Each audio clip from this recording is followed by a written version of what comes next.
Sino kaya yung kausap niya? Nandun ka na rin lang. Dapat umisip ka ng paraan pa natin mabibiktima yung Jeffrey na yan. Tinutodo lang nga ni Jojo ang kanyang pananakot sa pamilya ni Velma at ni Manuel. Dito nga ay kaawa-awa niyang pinagtitripan ang mga anak nga ni Velma. Inunay nga niya itong si Colleen. Ikinagulat ni Colleen nang habang siya ay naglalakad ay may lalaki na kasunod sa kanya. Wala siyang kamalay-malay na yun nga ay si Jojo. At nagkunwari din nung kahuli-hulihan na ito'y tumulong sa kanya na nakita umano niya na may sumunod dito kay Colleen. Subalit ang lahat ay palabas lamang niya sapagkat siya lang naman talaga yun.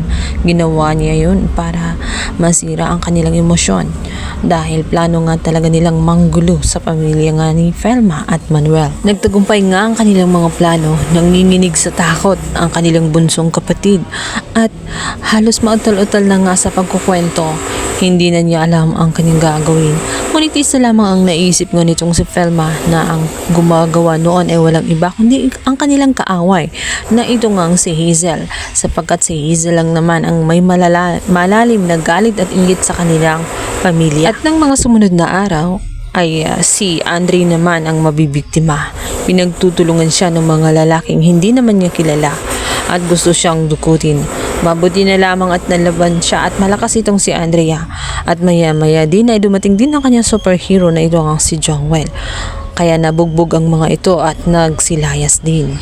Subalit hindi pinapalagpas ni Andrea ang lahat. Talagang ipinablapter niya ito sa mga kapulisan dahil kung sakasakali mang mangyari yun ulit ay alam na nila ang kanilang gagawin. Subalit sa hospital pa lamang sila, may nakikitang di ka nais itong si Joel sapagkat isang tao ang kanyang mapapansin na naka-face mask.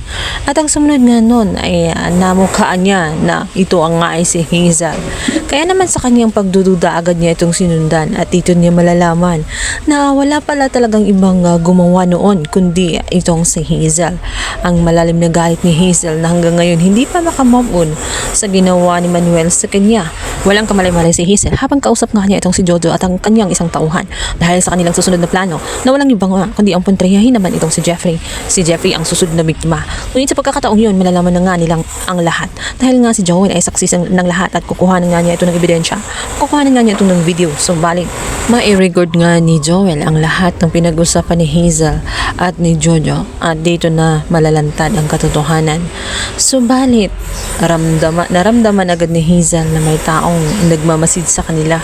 At kalaunan ay nahuli din nila itong si Joel. Si Joel ngayon ay malalagay sa alanganin. Maaring pa nga kasing mapatay ito ni Hazel sa sobrang takot niya na baka malantad ang katotohanan na siya ang may pakana ng lahat ng pananakot sa mga anak nga nitong si Velma. Dahil kapag nangyari yon ay kulong na nga ang magiging bagong bahay nga nitong si Hazel ay walang iba kundi kulungan na nga at katapusan na nga ng kanyang mga ilusyon dahil matutuldukan na ang kanyang mga kasamaan.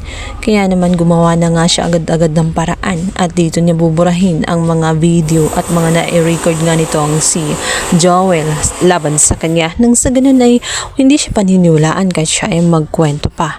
Subalit bago pa man niya ito burahin ay naisendan niya ang iilan sa mga larawan na na-capture niya dito kay Hazel.